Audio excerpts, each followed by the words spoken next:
Hi everyone, my name is Michelle Vinicurve. I'm an autistic blogger of my own blog website, The World of Autism. I've had a whole guest podcast interview series since 2020. It was actually during with the start with COVID and everything. So that's gone off ever since then, like having featuring autistic self-advocates to even parents, teachers, organizations, companies, you name it. Like I've been having so many kinds of people on, and the fact that we all have the same common goal, which is to be able to impact an individual's life, and that's the best part of it. And having this bundle of resources will be able to help all of you out there in the world that's trying to impact an individual right now. So I have on I'm gonna try to pronounce your name, by the way. Go ahead. Miss Desiree Campos, how are you? Hi, how are you? I'm so Good. glad to be on. Thank you so much for having me. I am so happy that you are on, that to have you on, and I want to go right into with you about that. You are the CEO of your own organization. Can you tell more about it? So, I am the CEO and founder of Abel's Dream Foundation. The background story of that is, of course, my son Abel, who was diagnosed with autism, intellectual disability, and ADHD last year in July. So he's the inspiration behind all of this. And the journey that's gotten me to here is what's inspired me to help other families in my community and everywhere else. So that's how I came about opening a nonprofit to give more um, families the support that they need and have somewhere to come to where, you know, they can ask questions or we can help them in any way, whether it's filling out an application or financially. We want to be there to make that impact for them. Wow, that's awesome. And especially like coming back to where about with your own child with Abel, like how like his own diagnosis of with autism, intellectual and ADHD, like how much that really impacts you to open up your own nonprofit. Yeah. So for me, I always, with Abel, I always saw sign at a very young age. But what I did come across was, um, you know, doctors would just say, well, it's a speech problem. He doesn't have anything. It's just a speech problem. Like we wouldn't be able to test him anyway. So he's fine. He's a boy. It's delayed.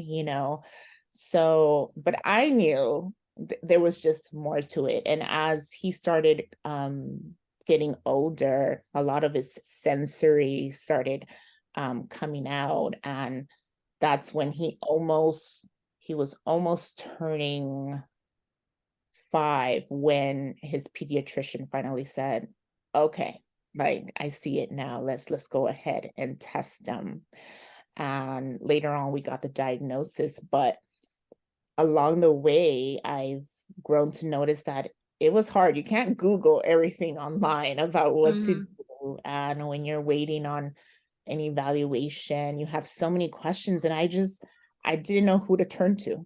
I didn't have somebody else that I can call and say, I'm experienced this, or they can tell me their story and how to go about it, or things that may help. And as a mother, you sometimes just feel like you just want to help your child. And I was in a situation where I felt, I didn't know what to do. I didn't know what to do, and not in a bad way, but it's like, what support does he need right now? What do I need to do? Where do I need to call? Like all that information was not given to me. So I didn't have nowhere to go. It was just constantly having to wait for evaluations or a 1 year waiting list to see if you can get services. And I've grown to see that even families with language barriers, they might not know all the services that are out there for their kids, just because sometimes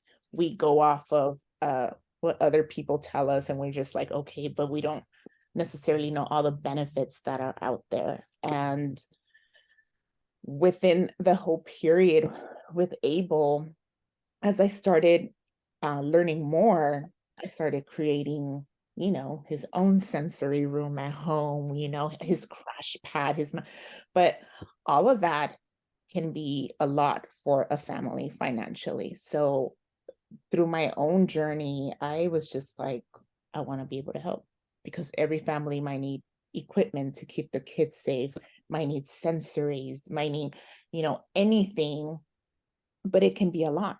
Even with therapies, insurance might not be able to cover, and your child needs those services, and you can't get them sometimes from regional center, and sometimes you can't get them through your insurance, so it has to be out of pocket, and it's a lot, and I'm going through that now, so my goal is to be able to help these families as financially as possible to get what they need for their kids, so their kids can be successful and move forward, and just create this all inclusive environment for both the child and their family. Oh, absolutely. And speaking about with where insurance doesn't cover, especially I think about from my own, I'll tell you from my own experiences growing up that back in the day when I was diagnosed, this was in the year of 2000 was when I got diagnosed. And at that time, my parents, like, they had no idea either, especially for women that are on the spectrum. It's very rare to get diagnosed at a young age, just like I was. But it just the one thing how my parents kind of picked it up a little bit was because I was delayed in like some of my milestones. That's where they knew like stuff was wrong. Like, this is concerning. Yeah. But in terms of the insurance, when I got services such as with ABA, speech, physical therapy, occupational therapy, I had like all of it, you name it. I had a mix of therapies for like 7 days a week, no joke, 7 days a week. I just, my parents, they paid out of pocket for all of it, all of Mhm. it, just to be able to get me where I'm at today. We're very fortunate that more insurances are still in cover, but yes, there's still, there are some out there that's still not doing that. But Definitely. And unfortunately, sometimes you get your insurance through work and stuff, but not that particular insurance will be able to cover the broad of what, our kids need. And I'm in the same boat, he has ABA every day. He needs speech wow. therapy 3 times a week. He needs occupational therapy twice a week, but his services are not covered, so it's definitely hard, and I believe that just as a community in a whole, we can do better to help families out with being able to provide those services for their children. And that's why, like, I'm so glad that you were able to open up your own nonprofit because we need that kind of services like that come from, like, even from nonprofits, which I would love if you can tell, like, a little bit more of the specific kind of services that your nonprofit provides. So that way, like, maybe members of the community here would get access to. Oh, definitely. So we're currently still starting up and trying to get things situated. We were just approved, and we're getting our site and trying to gather funding for it, of course. But the goal would be to have a facility where parents come for support, parent support groups in person. And if we do them virtually, then we can have that virtually too. We want a place where we can kind of like have like an after school program, right? Where if a parent needs to work, you have a safe and all-inclusive environment where these kids can come, be safe, have trained professionals, eat food after school and things like that, cost free, because it really, what I have noticed within my journey, at least within my community, is there isn't after school programs for them. There isn't um too many summer camps for No, them. you're right. You're right. I can definitely relate to that for sure. Uh, Yes, if that, I want to create a summer camp for them. That's not that can be cost free or not break somebody's, pocket and trying to, because they need it. It is not fair for our kids to be stuck at home all summer because we don't have somewhere where they can go and run and paint and do art and learn and just have that social environment, with other kids. And when I tried to find something for Able, I think I found one or two, and it was like $2,000 a week or 1,500. That's too much. oh, Yeah. That's not something that the average family can afford to pay for a summer camp. And I want to break those barriers where you really do have somewhere to go and they can learn. And I want to be able to have college readiness programs for our youth, job placing programs for them, because I strongly believe that it should all be an equal opportunity, and mhm. sometimes I feel like even though they might have the skills and ability to do it, they get overlooked for somebody else that, is not neurodivergent, and it's unfair. It's unfair because I believe that everyone should get that equal opportunity. So I want to work within our community, schools, companies, to be able to have a program for job placement, train them, place Mhm. them, and for them to have that support. So if it's up to me, I want this to one day become even a school where they can go to, right? It's definitely important because it's even for them to get into schools. Obviously, it's all tuition based, right? And Yeah. it's hard. It's definitely hard to be able to pay all those fees. So we want to be able to create grants where they go towards school tuitions, through healthcare, through in-home equipment that you might need, anything that will help families get more access to, provide what their children need. Oh, absolutely. And what you've been going through with your child, I actually like grew up going through it as well. Like this was when I was living in New Jersey. Now my family, I live in Florida. Been in Florida for 2 years now. But when I was growing up in New Jersey, and my parents were trying to find like a summer camp or something just to, besides extended school year, even though I was qualified for it, but just to get like a summer camp experience like my siblings. So that's where we found out the child study team of my first elementary school I went through in my school district. They shared about a summer camp called Harbor Haven. And that's where finally my parents finally found a summer camp that, you know, with Harbor Haven, it was for all students with disabilities in the New Jersey, New York, like even there was people from New York that were traveling to come attend the camp and everything.